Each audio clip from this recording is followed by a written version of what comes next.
नमस्कार दोस्तों, स्वागत है आपका अपने YouTube चैनल प्रज्ञा एजुकेशन सोसाइटी में। दोस्तों, आज आप लोग का साइंस का एग्ज़ाम है, अतः एग्ज़ाम में जाने से पहले इस वीडियो को पूरा ज़रूर देख लीजिएगा और इन सारे प्रश्नों को ध्यान में रखिएगा, क्योंकि इसमें से 30 से 40 नंबर का क्वेश्चन आपके परीक्षा में निश्चित रूप से आएगा।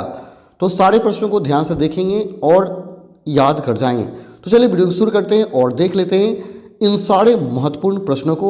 मैं इस वीडियो में कुल 160 प्रश्न बताऊंगा जो बहुत ही इंपॉर्टेंट, बहुत ही महत्वपूर्ण है। आप जरूर एक बार देख लेंगे और ध्यान में रखेंगे। तो चलिए वीडियो को शुरू करते हैं और देख लेते हैं इन सारे महत्वपूर्ण प्रश्नों को। हम लोग थोड़ा जल्दी जल्दी प्रश्नों को देखेंगे ताकि जल्दी 160 प्रश्न हम लोग पूरा कर लें। तो चलिए वीडियो को शुरू करते हैं और देख लेते हैं इन सारे प्रश्नों को।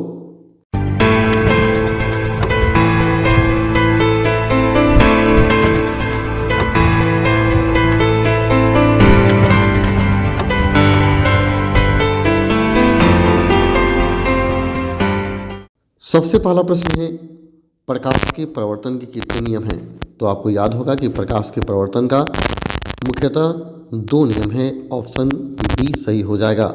प्रकाश के प्रवर्तन का 2 नियम है। दूसरा क्वेश्चन है, वायु में गमन करती प्रकाश की एक किरण जल में तिरछी प्रवेश करती है। यह किरण, वायु में गमन करती प्रकाश की किरण जल में तिरछी प्रवेश करती है। यह किरण बताना है, यह किरण किधर मुड़ेगी? तो अभिलंब की ओर झुक जाएगी। अभिलंब की ओर झुक जाएगी। ऑप्शन ए आपका सही होगा। अगला क्वेश्चन है, निम्नलिखित में किस लेंस को अपसारी लेंस कहा जाता है? किस लेंस को अपसारी लेंस कहा जाता है? तो आप याद कर जाएं, अवतल लेंस को अपसारी लेंस कहा जाता है क्योंकि प्रकाश को फैलाता है। उत्तल लेंस को अभिसारी कहते हैं क्योंकि उत्तल लेंस प्रकाश को सिकुड़ा देता है। तो ऑप्शन बी आपका सही हो जाएगा। नेक्स्ट, किसी बीम का वास्तविक तथा समान साइज का प्रतिबिंब प्राप्त करने के लिए बीम को उत्तल लेंस के सामने कहाँ रखा जाना चाहिए? किसी बीम का वास्तविक तथा समान साइज का प्रतिबिंब प्राप्त करने के लिए बीम को उत्तल लेंस के सामने कहाँ रखा जाना चाहिए? काफ़ी बढ़िया क्वेश्चन है। तो बीम को लेंस के फोकस दूरी की दुगुनी दूरी पर रखी जानी चाहिए। ऑप्शन बी आपका सही हो जाएगा। फटाफट देखते जाइए, लिखते जाइए, याद कर लीजिए सबको। मानव नेत्र जिस भाग पर किसी वस्तु का प्रतिबिंब बनाता है वह है, यानी नेत्र किस भाग पर वस्तु का प्रतिबिंब बनाता है? तो वह भाग है आपका दृष्टिपटल, जिसको इंग्लिश में रेटिना कहते हैं। ऑप्शन डी आपका सही होगा। नेक्स्ट, किसी माध्यम अपवर्तनांक का मान होता है, यानी किसी माध्यम में अपवर्तनांक का मान क्या होता है? तो अपवर्तनांक का मान होता है साइन आई बटा साइन आर के बराबर। ऑप्शन ए सही है। इसको मी बराबर भी लिख सकते हैं, साइन आई बटा साइन आर। इसे स्नेल का भी नियम कहा जाता है। अगला क्वेश्चन, किसी लेंस के आवर्धन का एसआई मात्रक निम्नलिखित में कौन है? आवर्धन का मात्रक क्या होता है ये आपको बताना है। तो आपको पता होना चाहिए कि आवर्धन का कोई मात्रक नहीं होता है, यह मात्रक विहीन है। ऑप्शन डी आपका सही होगा, इसका कोई मात्रक नहीं होता है। अगला क्वेश्चन, तारों का टिमटिमाना प्रकाश के किस घटना को दर्शाता है? तारों का टिमटिमाना प्रकाश के किस घटना को दर्शाता है? तो यह जो है प्रकाश का अपवर्तन दिखाता है। ऑप्शन बी आपका सही है। तारों का टिमटिमाना प्रकाश के अपवर्तन को दर्शाता है क्योंकि वायुमंडलीय अपवर्तन के कारण तारे टिमटिमाते हुए नजर आते हैं। अगला क्वेश्चन है, किसी चालक का प्रतिरोध निम्नलिखित में किस पर निर्भर करता है? किसी चालक का प्रतिरोध किस पर निर्भर करता है? तो चालक का प्रतिरोध जो है चालक की लंबाई पर भी निर्भर करता है, चालक के अनुप्रस्थ काट के क्षेत्रफल पर और पदार्थ की प्रकृति पर। तो आपका आंसर होगा डी, उपयुक्त में से सभी पर निर्भर करता है। अगला, निम्न में कौन बेहुद शक्ति का एसआई मात्रक है? शक्ति का मात्रक क्या होता है? तो आंसर होगा शक्ति का मात्रक वाट होता है। बेहुद शक्ति का मात्रक क्या है? वाट। ऑप्शन ए सही होगा आपका। नेक्स्ट क्वेश्चन देखते हैं, बेहुद परिपथ में बेहुद धारा को मापने के लिए निम्नलिखित में किस युक्ति का उपयोग होता है? बेहुद परिपथ में बेहुद धारा को मापने के लिए किस युक्ति का उपयोग होता है? तो बेहुद परिपथ में हम लोग ए मीटर का उपयोग करते हैं। विद्युत धारा को मापने के लिए। ऑप्शन सी आपका सही हो जाएगा। अगला, फ्यूज तार के लिए निम्नलिखित में कौन सा कथन सत्य है?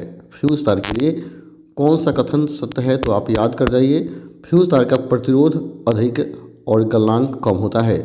ऑप्शन सी आपका सही हो जाएगा, प्रतिरोध अधिक और गलनांक कम होता है। अगला क्वेश्चन है, निम्नलिखित पदार्थों में कौन अणुचुंबकीय पदार्थ नहीं है? इसमें बताना है कौन अणुचुंबकीय पदार्थ नहीं है। तो आपका आंसर हो जाएगा पीतल जो है यह अणुचुंबकीय पदार्थ नहीं है। ऑप्शन सी आपका सही हो जाएगा। अगला क्वेश्चन देखते हैं। अगला है, किसी विद्युत धारावाही सीधी लंबी परिनालिका के भीतर चुंबकीय क्षेत्र का मान। किसी विद्युत धारावाही सीधी लंबी परिनालिका के भीतर विद्युत चुंबकीय क्षेत्र का मान कैसा होता है? तो सभी बिंदुओं पर समान होता है। आंसर होगा डी, सभी बिंदुओं पर समान होता है। अगला है, विद्युत धारा के चुंबकीय प्रभाव का खोज किसने किया था? विद्युत धारा के चुंबकीय प्रभाव का खोज किसने किया था? बहुत ही बढ़िया क्वेश्चन है। आपका आंसर होगा ए, ओस्टेड ने किया था। ओस्टेड, ओटड हो गया लेकिन ओस्टेड याद रखेंगे। ओस्टेड ने विद्युत धारा के चुंबकीय प्रभाव का खोज किया था। ऑप्शन ए आपका सही है। आप सारे प्रश्नों को देखते जाइए, बहुत बढ़िया क्वेश्चन है, ये सब परीक्षा में पूछे जाएंगे। निम्न में कौन विद्युत का सुचालक है? कौन विद्युत का सुचालक है? हीरा, ग्रेफाइट, आयोडीन या गंधक? तो वह ग्रेफाइट है जो अधातु होते हुए भी विद्युत का सुचालक होता है। ऑप्शन बी सही है आपका। अगला है, तैलीय कागज होता है। तैलीय कागज क्या होता है? अगर कागज पर तेल लगा दे तो क्या होगा?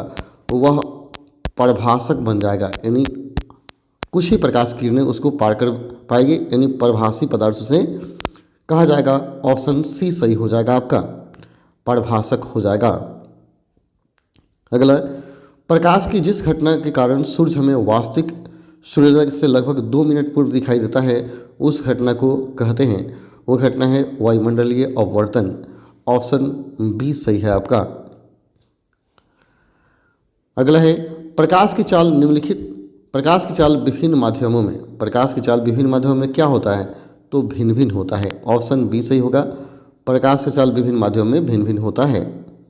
अगला, वायु में प्रकाश की चाल निर्वात की अपेक्षा होता है। वायु में प्रकाश का चाल निर्वात की अपेक्षा होता है। तो आंसर होगा लगभग समान ही होता है। वायु में हो या निर्वात में हो, लगभग समान, कम या ज़्यादा ना कहा जाए। ऑप्शन सी सही होगा। अगला, लेंस में मुख्य फोकस की संख्या कितनी होती है? तो लेंस में 2 मुख्य फोकस होता है और दर्पण में 1 होता है, यानी लेंस में सब कुछ डबल होता है और दर्पण में सब कुछ सिंगल होता है। केवल लेंस और दर्पण में समान है प्रकाशीय केंद्र और ध्रुव। लेंस में भी 1 होता है प्रकाशीय केंद्र और दर्पण में ध्रुव 1 होता है। अगला क्वेश्चन है, विद्युत का अच्छा चालक कौन है? विद्युत का अच्छा चालक कौन है? बहुत ही बढ़िया क्वेश्चन। तो विद्युत का सबसे बढ़िया चालक चांदी होता है। ऑप्शन डी सही होगा। शुष्क सेल में ऋण इलेक्ट्रोड बना होता है। शुष्क सेल में ऋण इलेक्ट्रोड किसका बना होता है? तो आपका आंसर होगा कार्बन का बना होता है। शुष्क सेल में ऋण इलेक्ट्रोड कार्बन का बना होता है। 1 जूल का मान कितना होता है? 1 जूल का मान कितना होता है? तो इसका मान होता है 0.24 कैलोरी। ऑप्शन ए सही होगा। नेक्स्ट क्वेश्चन देखते हैं, विद्युत बल्ब का फिलामेंट निम्न में से किस धातु का बना होता है? बल्ब का फिलामेंट किसका बना होता है? तो बल्ब का फिलामेंट टंगस्टन का बना होता है। ऑप्शन डी सही होगा आपका। अगला क्वेश्चन, रियो स्टेट का उद्देश्य क्या है? रियो स्टेट का उद्देश्य क्या है? तो इसका मुख्य उद्देश्य है धारा का परिमाण में वृद्धि या कमी करना। ऑप्शन सी सही होगा। नेक्स्ट, विद्युत आवेश का स्थिर मात्रक क्या होता है? तो आवेश का मात्रक कूलाम होता है। ऑप्शन डी सही हो जाएगा। अगला है Na4SO4, यहाँ Na2SO4 है, Na2SO4 plus BaCl2 arrow BaSO4 2NaCl उपयुक्त अभिक्रिया किस प्रकार की है? यह जो समीकरण है किस प्रकार का समीकरण है? तो ये द्विविस्थापन अभिक्रिया है। ऑप्शन बी सही हो जाएगा आपका। अम्लीय वर्षा का पीएच मान क्या होता है? तो 5.6 से कम होता है। ऑप्शन बी सही हो जाएगा, 5.6 से कम। नेक्स्ट, Na8CO3 यौगिक का प्रचलित नाम क्या है? Na8CO3 यौगिक का प्रचलित नाम क्या है? तो इसका प्रचलित नाम बेकिंग सोडा है, खाने वाला सोडा। खावा सोडा कहिए, बेकिंग सोडा कहिए। केवल खावा सोडा में हम क्या करते हैं, टार्ट्रिक अम्ल मिला देते हैं तो बेकिंग सोडा हो जाता है। तो बेकिंग सोडा ऑप्शन के अनुसार है सोडियम बाइकार्बोनेट। नेक्स्ट है, अपच का उपचार करने के लिए इनमें से किस औषधि का उपयोग किया जाता है? तो अपच का उपचार करने के लिए हम लोग एंटासिड का उपयोग करते हैं। ऑप्शन सी आपका सही होगा, एंटासिड। नेक्स्ट, चींटी के डंक एक अम्ल छोड़ जाता है जिनके कारण जलन एवं दर्द का अनुभव होता है। यह अम्ल में कौन सा है? चींटी के डंक में कौन सा अम्ल होता है ये बताना है। तो डंक में मिथेनोइक अम्ल होता है। ऑप्शन ए आपका सही होगा। ऑक्सैलिक अम्ल निम्नलिखित में किस में पाया जाता है? ऑक्सैलिक अम्ल किस में पाया जाता है? तो ऑक्सैलिक अम्ल टमाटर में पाया जाता है। ऑप्शन ए सही है, टमाटर में। अगला है, CH4 इंटू हाफ H2O निम्नलिखित में किस यौगिक का रासायनिक सूत्र है? CH4 हाफ H2O किस यौगिक का रासायनिक सूत्र है? तो यह प्लास्टर ऑफ पेरिस का रासायनिक सूत्र है। ऑप्शन सी सही है आपका। नेक्स्ट, आधुनिक आवर्त नियम के अनुसार तत्वों के गुणधर्म निम्नलिखित में किसके आवर्त फलन होते हैं? आधुनिक आवर्त सारणी के अनुसार तत्वों का गुणधर्म जो है वह परमाणु संख्या का आवर्त फलन होता है। ऑप्शन बी सही होगा। वहीं मेडलिफ का कहेगा तो हो जाए द्रव्यमान का। नाइट्रोजन के दो परमाणुओं के बीच कितने आबंध बनते हैं? नाइट्रोजन के दो परमाणु के बीच N2 है, अगर इसका संरचना बनेगा तो ट्रिपल बॉन्ड बनता है, तो त्रिआबंध बनते हैं। ऑप्शन सी सही होगा आपका। कार्बन के सबसे बाहरी कोष में इलेक्ट्रॉन की कुल संख्या क्या होती है? कार्बन के सबसे बाहरी कोष में इलेक्ट्रॉन की कुल संख्या कितनी होती है? तो कार्बन के बाहरी कोष में इलेक्ट्रॉनों की संख्या 4 होती है। ऑप्शन बी आपका सही होगा। जंगरोधी स्टील क्या है? जंगरोधी स्टील क्या है? धातु, अधातु, मिश्र धातु या कोई नहीं? अगर जंगरोधी हो गया तो वह मिश्र धातु ही होगा। ऑप्शन सी सही होगा। समान आणविक सूत्र लेकिन विभिन्न संरचनाओं वाले यौगिक क्या कहलाते हैं? समान आणविक सूत्र लेकिन विभिन्न संरचनाओं वाले यौगिक क्या कहलाते हैं? तो आपका आंसर होगा बी, सजातीय श्रेणी के सदस्य कहलाते हैं। ऑप्शन बी सही होगा। अगला है, मेडलिफ के आवर्त नियम के अनुसार तत्वों के गुणधर्म निम्नलिखित किसके आवर्त फलन होते हैं? मैंने ऊपर ही बताया था, तो परमाणु द्रव्यमान के आवर्त फलन होते हैं मेडलिफ के अनुसार। अगला क्वेश्चन है, आधुनिक सारणी के उदग्र स्तंभ निम्नलिखित में क्या कहलाते हैं? आधुनिक सारणी का जो उदग्र होगा उसे वर्ग कहा जाता है और जो क्षैतिज होता है उसे आवर्त कहा जाता है। तो वर्ग को समूह भी कहते हैं। ऑप्शन बी आपका सही होगा, वर्ग या समूह। ऑप्शन बी सही हो जाएगा, इसको याद रखेंगे। अम्लराज में सांद्र HCl सांद्र HNO3 का अनुपात क्या होता है? HCl और H2SO4 HNO3 मिलाकर अम्लराज बनाया जाता है। इसका अनुपात क्या होगा? तो इसका अनुपात 3:1 होता है। इन 3 भाग HCl और 1 भाग नाइट्रिक अम्ल डाला जाता है तो अम्लराज बनता है। ऑप्शन डी आपका सही होगा, 3:1। अगला है, इनमें कौन एमिनो अम्ल के विखंडन से बनता है? इनमें कौन है जो एमिनो अम्ल के विखंडन से बनता है? तो एमिनो अम्ल के विखंडन से NH3 बनता है, अमोनिया बनता है। ऑप्शन सी सही होगा। अगला है, बुझा हुआ चूना है, इनमें कौन है जो बुझा हुआ चूना का सूत्र है? तो बुझा हुआ चूना का सूत्र ए है CaOH2। CO नहीं है, Ca है। CaOH2 बुझा हुआ चूना है। काली चूना CaO होता है। मैंने कल के वीडियो में भी 1-2 क्वेश्चन इसमें से रखा था, काफ़ी इंपॉर्टेंट क्वेश्चन है, आप जरूर देखेंगे, याद करेंगे। इनमें कौन भस्म नहीं है, इसमें बताना है कौन भस्म नहीं है। तो NaOH इसमें नहीं, NaCl जो है यह भस्म नहीं है, यह लवण है, सोडियम क्लोराइड। ऑप्शन बी आपका सही हो जाएगा। अगला, जस्ता का अयस्क है, जस्ता का अयस्क क्या होता है? तो जस्ता का अयस्क जिंक प्लेट होता है। ऑप्शन सी सही होगा। सिलिकॉन है, आपको बताना है सिलिकॉन क्या है, इनमें से सिलिकॉन क्या है। तो सिलिकॉन उपधातु है, ऑप्शन सी आपका सही होगा। अगला, अल्कोहल में कौन सा तत्व उपस्थित नहीं है, अल्कोहल में क्या नहीं होता है। तो अल्कोहल में नाइट्रोजन नहीं होता है, अल्कोहल में नाइट्रोजन नहीं होता है, ऑप्शन डी सही होगा आपका। अगला, मेथेनोइक अम्ल का सामान्य नाम क्या है, मेथेनोइक अम्ल का सामान्य नाम क्या है। तो इसका सामान्य नाम फॉर्मिक अम्ल है, ऑप्शन ए सही होगा। सोना का परमाणु संख्या कितना होता है, तो सोना का परमाणु संख्या 79 होता है, ऑप्शन सी सही हो जाएगा आपका। निम्न में कौन ऑक्सीकरण क्रिया नहीं करता है, इसमें कौन है जो ऑक्सीकरण नहीं करता है। तो वह अवक्षेपण है जो ऑक्सीकरण नहीं करता है। अगला, सिरका में कौन सा अम्ल पाया जाता है, सिरका में कौन सा अम्ल पाया जाता है। तो सिरका में एसिटिक अम्ल पाया जाता है, ऑप्शन डी आपका सही हो जाएगा। निम्न में कौन कार्बन का अपरूप है, तो इसमें देखिए ग्रेफाइट, हीरा, फ्लोरीन, ये सभी के सभी कार्बन के अपरूप है। कुछ क्वेश्चन वेनिस्ट है, आगे आपको मिलेगा अलग क्वेश्चन, घबराइए नहीं। एक अणुसूत्र परंतु विभिन्न संरचना सूत्र वाले यौगिक क्या कहलाते हैं। तो इसको कहते हैं समावयवी। अगला, निम्न में कौन जैव मात्रा ऊर्जा स्रोत का उदाहरण नहीं है, जैव मात्रा ऊर्जा स्रोत का उदाहरण कौन नहीं है। तो नाभिकीय ऊर्जा है जो जैव मात्रा ऊर्जा स्रोत का उदाहरण नहीं है, ऑप्शन सी आपका सही हो जाएगा। अम्लजा में अलैंगिक जनन किस विधि द्वारा होता है। तो अम्लजा में अलैंगिक जनन जो है वह विखंडन द्वारा होता है, ऑप्शन बी सही होगा। छोटी आंत में पाए जाने वाले शशांकुर का क्या कार्य है, छोटी आंत में पाए जाने वाले शशांकुर का क्या कार्य है। तो इसका काम है अवशोषण करना, ऑप्शन सी सही है। क्रेब्स चक्र की क्रिया कहाँ होती है, क्रेब्स चक्र की क्रिया कहाँ होती है। तो ये क्रिया होती है कोशिका द्रव्य में, ऑप्शन ए सही है आपका। अगला है, पादप में अनॉक्सी श्वसन का अंतिम उत्पाद है, पादप में अनॉक्सी श्वसन का अंतिम उत्पाद क्या है।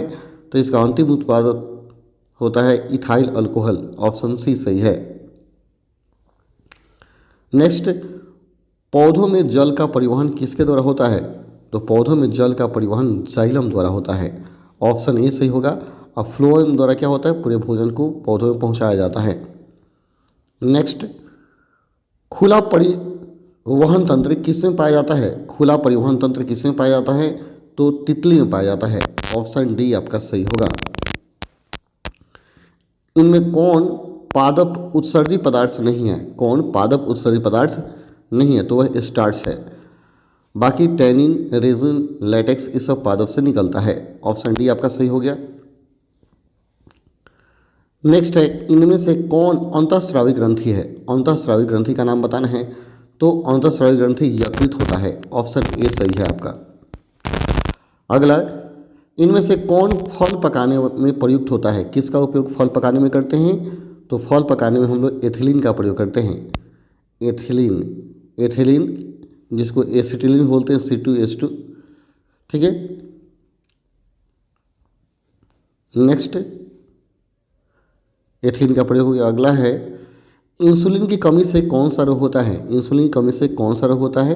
तो इससे शुगर होता है, चिनिया रोग, मधुमेह जिसको डायबिटीज़ बोलते हैं, ऑप्शन बी सही है। मधुमेह, डायबिटीज़, चिनिया रोग, शुगर, सब नाम याद रखिएगा, ठीक है। ईस्ट में अलैंगिक जनन कौन सी विधि होती है, ईस्ट में अलैंगिक जनन किसके द्वारा होता है। इसको ईस्ट याद रखेंगे, यहाँ अष्ट हो गया है। ईस्ट में अलैंगिक जनन की कौन सी विधि है। तो ईस्ट में अलैंगिक जनन की विधि है आपका मुकुलन, ऑप्शन ए सही होगा। अगला है, मानव में निषेचन की क्रिया कहाँ होती है, मानव में निषेचन क्रिया कहाँ होती है। तो फैलोपियन नलिका में होती है, ऑप्शन डी आपका सही होगा।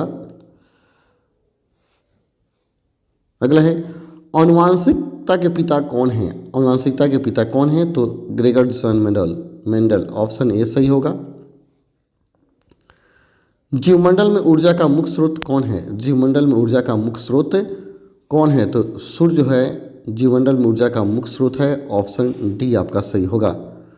अगला है, जातियों की उत्पत्ति नामक पुस्तक किसने लिखी है? जातियों की उत्पत्ति नामक पुस्तक किसने लिखी है? तो वे हैं डार्विन, जिन्होंने जातियों की उत्पत्ति नामक पुस्तक लिखी है। ऑप्शन बी सही हो गया। अगला है, निम्नलिखित में कौन सा संवहन ऊतक है? इसमें संवहन ऊतक कौन है? तो जाइलम तथा फ्लोएम दोनों है। ऑप्शन डी सही होगा। प्रोटोजोआ उत्सर्जी पदार्थ का निष्कासन कैसे करता है? तो प्रोटोजोआ उत्सर्जी पदार्थ का निष्कासन करता है विसरण द्वारा। ऑप्शन बी सही हो जाएगा। मनुष्य के शरीर की सबसे बड़ी ग्रंथि कौन है? शरीर की सबसे बड़ी ग्रंथि वह यकृत है, सबसे बड़ी ग्रंथि। ऑप्शन डी सही होगा। शरीर का संतुलन बनाए रखता है कौन है? जो शरीर का संतुलन बनाए रखता है तो वह है सेरिबेलम। ऑप्शन ए सही है। किशोरावस्था में होने वाले शारीरिक परिवर्तन का कारण क्या है? किशोरावस्था में होने वाले शारीरिक परिवर्तन का कारण क्या है? वह है टेस्टोस्टेरोन और एस्ट्रोजन दोनों हार्मोन है। ऑप्शन डी सही होगा। मानव हृदय में कितने कोष्ठ होते हैं? तो मानव हृदय में 4 कोष्ठ होते हैं, 4 कोष्ठ होते हैं। ऑप्शन बी सही हो जाएगा। रक्त क्या है? तो रक्त एक तरल संयोजी ऊतक है। ऑप्शन ए सही हो जाएगा। जीन शब्द किसने प्रयुक्त किया था? जीन शब्द का प्रयोग किसने किया था? तो वह किया था जोहानसन्स। ऑप्शन सी सही है। ठीक है। नर युग्मक में गुणसूत्र की संख्या कितनी होती है? तो नर युग्मक हो चाहे मादा युग्मक हो, सब में 23 जोड़ा गुणसूत्र होता है। ठीक है। ऑप्शन बी सही है। ओजोन परत पाई जाती है। ओजोन परत कहाँ पाया जाता है? तो आप याद रखें, ओजोन परत पाया जाता है स्ट्रेटोस्फीयर में। ऑप्शन ए सही है। चलिए कुछ और प्रश्न हम लोग देख लेते हैं जो आपके परीक्षा के लिए इंपॉर्टेंट होंगे। आप इसको भी थोड़ा ध्यान से देख लीजिए। इसमें यह सेट 2 है। सबसे पहला है, किस दर्पण का फोकस दूरी ऋणात्मक होता है? फटाफट इसको देख लेंगे। तो अवतल दर्पण का फोकस दूरी ऋणात्मक होता है। ऑप्शन ए सही हो जाएगा। अगला है, लेंस की फोकस दूरी एफ और वक्रता त्रिज्या आर में क्या संबंध होता है? तो संबंध होता है एफ बराबर r/2। ऑप्शन बी सही होगा। अगला, निम्नलिखित में किस माध्यम का अपवर्तनांक अधिक होता है? किस माध्यम का अपवर्तनांक अधिक होगा? तो यहाँ देखा जाए तो हीरा का अपवर्तनांक सबसे ज़्यादा होता है, इसी वजह से हीरा चमकता है। अगला है, समान दृष्टि के लिए सुस्पष्ट दृष्टि की औसतन दूरी क्या होती है? तो समान दृष्टि के लिए 25 सेंटीमीटर होता है या लगभग 10 इंच होता है। ठीक है। अगला क्वेश्चन है, श्वेत प्रकाश का कौन सा रंग किसी प्रिज्म से गुजरने के पश्चात सबसे कम झुकता है? तो सबसे कम झुकने वाला लाल है। सबसे कम झुकता है लाल और सबसे ज़्यादा झुकता है बैंगनी। तो ऑप्शन सी सही होगा। नेक्स्ट, निकट दृष्टि दोष किस लेंस के उपयोग द्वारा संशोधित किया जा सकता है? तो निकट दृष्टि दोष के लिए हम लोग अवतल लेंस का प्रयोग करते हैं। ऑप्शन ए सही हो जाएगा। विद्युत परिपथ निर्भर करता है, विद्युत प्रतिरोध निर्भर करता है। तो प्रतिरोध जो है चालक की लंबाई पर, अनुप्रस्थ काट के क्षेत्रफल पर और चालक के प्रकृति पर, तीनों पर निर्भर करता है। तो ऑप्शन डी आपका सही हो जाएगा। निम्नलिखित में किस लेंस को अभिसारी लेंस कहते हैं? तो अभिसारी लेंस कहते हैं उत्तल लेंस को, अपसारी लेंस कहते हैं अवतल लेंस को। ऑप्शन ए सही हो जाएगा। प्रतिरोध का सूत्र होता है, प्रतिरोध का सूत्र क्या होता है? तो यहाँ इसमें कोई ऐसा नहीं है जो प्रतिरोध का सूत्र हो। तो ऑप्शन कौन सही होगा? डी होगा। इनमें से कोई नहीं, प्रतिरोध का सूत्र कोई नहीं है इसमें। अगला है, निम्न कौन सा कथन सत्य नहीं है? इसमें कौन सा कथन सत्य नहीं है? तो इसमें सत्य नहीं है, हरे विद्युत रोधन वाला तार प्रायः विद्युतमय तार होता है। यह ऑप्शन डी आपका गलत है। ठीक है, बाकी सब सही दिए गए हैं, आप पढ़ लेंगे उसको। फ्लेमिंग के बाम हस्त नियम में बायां हाथ का माध्यमा संकेत करता है। बायां हाथ का माध्यमा क्या बताता है? तो चालक में प्रवाहित विद्युत धारा को बताता है। ऑप्शन सी सही है। अगला, चुंबक के भीतर चुंबकीय क्षेत्र रेखाओं की दिशा क्या कहलाती है? तो चुंबक के भीतर चुंबकीय क्षेत्र रेखाओं की जो दिशा होती है क्या होती है? तो दक्षिण ध्रुव से उत्तर ध्रुव की ओर होती है। ठीक है, यह ऑप्शन बी सही होगा। नाभिकीय ऊर्जा का स्रोत कौन सा है? नाभिकीय ऊर्जा का स्रोत क्या है? तो वह यूरेनियम है जो नाभिकीय ऊर्जा का स्रोत है। ऑप्शन ए सही है। निम्न में किस लेंस की फोकस दूरी धनात्मक होती है? तो वह उत्तल लेंस है जिसकी फोकस दूरी धनात्मक होती है। किस लेंस का उपयोग कर दीर्घ दृष्टि दोष को संशोधित किया जा सकता है?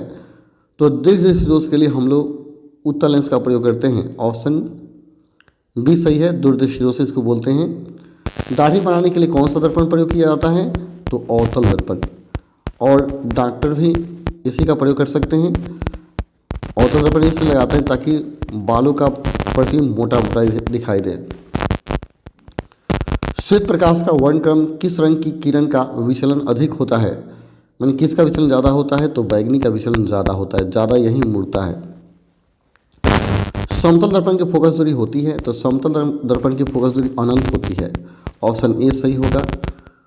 अवतल दर्पण के सामने वस्तु को कहाँ रखा जाए ताकि प्रतिबिंब उल्टा, वास्तविक और समान आकार का बने? तो इसके लिए वक्रता केंद्र पर वस्तु को रखना होगा। ऑप्शन सी सही होगा, तभी वास्तविक, उल्टा और वस्तु के बराबर प्रतिबिंब बनेगा। तारे के टिमटिमाने का कारण क्या है? तो तारे के टिमटिमाने का कारण है वायुमंडलीय अपवर्तन। ऑप्शन सी सही हो जाएगा। अगला है, मानव नेत्र के लिए दृष्टि का अस्थायित्व होता है, तो 1/16 सेकंड होता है। ऑप्शन बी सही हो जाएगा। उत्तल दर्पण से बना काल्पनिक प्रतिबिंब होता है, तो उत्तल दर्पण से बना प्रतिबिंब उल्टा, सीधा और हर्षित होता है। ऑप्शन सी सही होगा, सीधा और हर्षित। अवतल लेंस का आवर्धन होता है, तो V/U होगा। ऑप्शन ए सही होगा। निम्नलिखित में कौन सा पदार्थ लेंस के लिए प्रयुक्त नहीं किया जा सकता है? तो यह बहुत बार क्वेश्चन परीक्षा में पूछा है। तो लेंस के लिए प्रयोग नहीं किया जा सकते हैं, जल दिया है, कांच दिया है, अब पीतल ऑप्शन में दिया है तो पीतल ही मारिए। अगर मिट्टी देगा तो मिट्टी मारिएगा, ठीक है, मिट्टी, यहाँ पीतल है। अगला, निम्नलिखित में कौन संख्या प्रकाश के अपवर्तन के नियम के लिए सही नहीं है? यानी प्रकाश का अपवर्तन कितना नियम होता है? तो अपवर्तन के 2 नियम होता है, तो ये सही है, नहीं है, हम गलती पढ़ दिए। यानी कौन सा संख्या प्रकाश के अपवर्तन के लिए सही है? तो 2 है, यानी प्रकाश के अपवर्तन का 2 नियम होता है। ऑप्शन ए सही होगा। किसी वस्तु का प्रतिबिंब आँख के जिस भाग पर बनता है वह है आपका रेटिना, जहाँ वस्तु का प्रतिबिंब बनता है। ऑप्शन बी सही है, इसको दृष्टिपटल भी कहा जाता है। हमारे घरों में जो विद्युत आपूर्ति की जाती है वह है 220 वोल्ट पर दिश धारा, नहीं 220 वोल्ट पर प्रतिवर्ती धारा। ऑप्शन सी सही होगा। अगला, काली चूना का रासायनिक सूत्र क्या होता है? काली चूना का रासायनिक सूत्र CaO होता है और भाखड़ा चूना का CaO2। तो यहाँ काली चूना पूछता है तो ऑप्शन बी सही है, भाखड़ा पूछता है तो ऑप्शन ए सही होता है। जल के विद्युत अपघटन में कैथोड पर कौन सा गैस मुक्त होता है? तो कैथोड पर ऑक्सीजन मुक्त होता है। ऑप्शन ए सही है। बेकिंग सोडा का रासायनिक सूत्र क्या होता है? तो NaHCO3 होता है बेकिंग सोडा का रासायनिक सूत्र। ऑप्शन ए सही होगा, ऑप्शन ए। कौन सा पदार्थ नीले लिटमस पत्र को लाल कर देता है? तो वह है अम्ल, जो नीला को लाल कर देता है। मिल्क ऑफ मैग्नीशिया का पीएच मान है, मिल्क ऑफ मैग्नीशिया का पीएच मान क्या होता है? तो इसका पीएच मान होता है 10.5। ऑप्शन डी सही है। निम्न में कौन सा अधातु चमकीला है? कौन सा अधातु चमकीला होता है? तो वह आयोडीन है जो चमकीला होता है। ऑप्शन ए सही है। निम्न में कौन सा धातु अत्यधिक अभिक्रियाशील है? तो सबसे ज़्यादा अभिक्रियाशील धातु सोडियम है इस ऑप्शन के अनुसार, तो ऑप्शन बी सही हो गया। ऑक्सीजन परमाणु के बाह्यतम कक्ष में इलेक्ट्रॉन की संख्या कितनी होती है? तो ऑक्सीजन के बाह्यतम कक्ष में इलेक्ट्रॉन की संख्या होता है 6 होता है। बाह्यतम कक्ष में 6 होता है इलेक्ट्रॉन, क्योंकि परमाणु का जब इलेक्ट्रॉन में से निकालेंगे तो 2 6 आता है, ठीक है। तो ऑप्शन बी सही होगा, और 2 इसका संयोजकता होता है ऑक्सीजन का।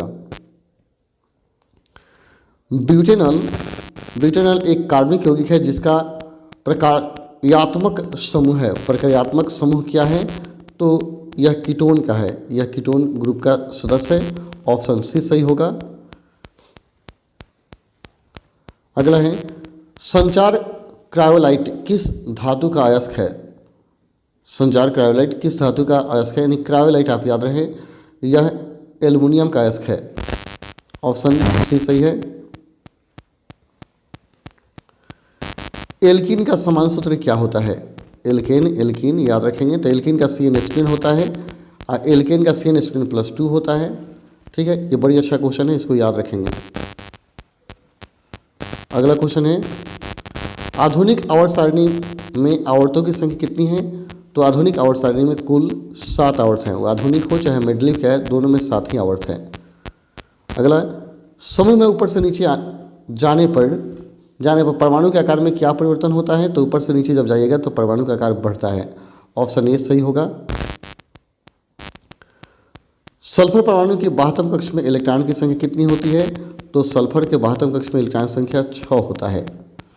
ठीक है, ऑप्शन सी सही हो गया। निम्न में कौन सा असंतृप्त हाइड्रोकार्बन है? तो असंतृप्त है आपका हाइड्रोकार्बन C2H2 होगा। ठीक है, C2H2 देख लीजिए, असंतृप्त यानी यह एल्कीन का है। एल्कीन असंतृप्त है, एल्केन संतृप्त है, तो ऑप्शन सी सही होगा C2H2। एल्काइन का है, एसिटिलीन इसको बोलते हैं ना, एल्काइन का है सॉरी, तो एल्केन एल्कीन एल्काइन होता है, तो एल्काइन का है आपका C2H2 जिसको बोलते हैं एसिटिलीन। ऑप्शन सी सही होगा C2H2। ठीक है, यह असंतृप्त है। ऑक्सीजन की संयोजकता कितनी होती है? तो संयोजकता ऑक्सीजन का पूछेगा तो आप क्या करेंगे, 2 मारेंगे, या 2 इलेक्ट्रॉन को ग्रहण करने की क्षमता रखता है। अम्लीय वर्षा का पीएच मान यह तीनों बार आया है, 5.6 से कम होता है। ऑप्शन बी सही होगा। ऑप्शन बी बहुत अच्छा क्वेश्चन है, इसलिए बार बार ये रिपीट हो गया। टार्टरिक अम्ल निम्नलिखित में किस में पाया जाता है? तो टार्टरिक अम्ल पाया जाता है इमली में। ऑप्शन डी सही होगा आपका। ऐसे तत्व जो इलेक्ट्रॉन को त्याग कर धनात्मक आयन बनाते हैं क्या कहलाते हैं? तो उस अम्ल को धातु बोलते हैं, उसे धातु बोलेंगे। ऑप्शन बी सही होगा। लोहा पर जिंक लेपित करने की क्रिया को क्या कहते हैं? तो आंसर होगा गैल्वेनीकरण। ऑप्शन सी सही हो जाएगा। लोहा पर जिंक लेपित करने की क्रिया गैल्वेनीकरण है। निम्न में कौन सहसंयोजी यौगिक है? कौन सहसंयोजी है? तो वह मेथेन है, CH4 सहसंयोजी। बहुत अच्छा क्वेश्चन। आभूषण बनाने वाला सोना होता है, तो आभूषण जिसका बनता है वह होता है 22 कैरेट का, और शुद्ध सोना होता है 24 कैरेट का। ऑप्शन सी सही होगा। निम्न में कौन सा उत्कृष्ट तत्व है? इसमें उत्कृष्ट तत्व कौन है? तो वह है आपका आर्गन। ऑप्शन सी सही है। अधातु के ऑक्साइड होते हैं, अधातु के ऑक्साइड कैसे होते हैं? तो अम्लीय होते हैं, अम्लीय। ऑप्शन बी सही होगा। कार्बन है, कार्बन क्या है? कार्बन एक अधातु है। ऑप्शन बी सही हो गया। अल्कोहल का क्रियात्मक समूह क्या होता है? तो अल्कोहल OH होता है। ऑप्शन डी सही होगा, अल्कोहल OH। अम्ल का पीएच मान कितना होता है? तो अम्ल का पीएच मान 7 से कम होता है, 7 से कम। और भस्म का 7 से ज़्यादा, और उदासीन का 7 के बराबर। कौन सा एंजाइम इमल्सीकृत वासा का पाचन करता है? कौन सा एंजाइम इमल्सीकृत वासा का पाचन करता है? तो वह लाइपेज है। ऑप्शन सी सही है, लाइपेज। सामान्य प्रकुचन रक्तदाब होता है, सामान्य प्रकुचन रक्तदाब कितना होता है? तो 120 mm होता है। ऑप्शन सी सही होगा। पंक्तियों में प्रकाश संश्लेषण द्वारा बना भोजन पदार्थ के अन्य भागों में किसके द्वारा भेजा जाता है? किसके द्वारा? तो फ्लोएम द्वारा भेजा जाता है। ऑप्शन बी सही हो जाएगा। उस पौधा का नाम बताएं जो कलम द्वारा कायिक प्रवर्धन को प्रदर्शित करता है। तो पौधा गुलाब है। ऑप्शन बी सही होगा, जो कलम द्वारा कायिक प्रवर्धन को सूचित करता है। बड़ी अच्छा क्वेश्चन है। कालाजार बीमारी किस रोगजनक के कारण होता है? कालाजार किसके कारण होता है? तो कालाजार होता है लेशमाइना के कारण। ऑप्शन बी सही होगा, ऑप्शन बी। निम्न में कौन सा द्विलिंगी पुष्प है? द्विलिंगी पुष्प का नाम बताइए। तो गुलाब का पुष्प द्विलिंगी होता है।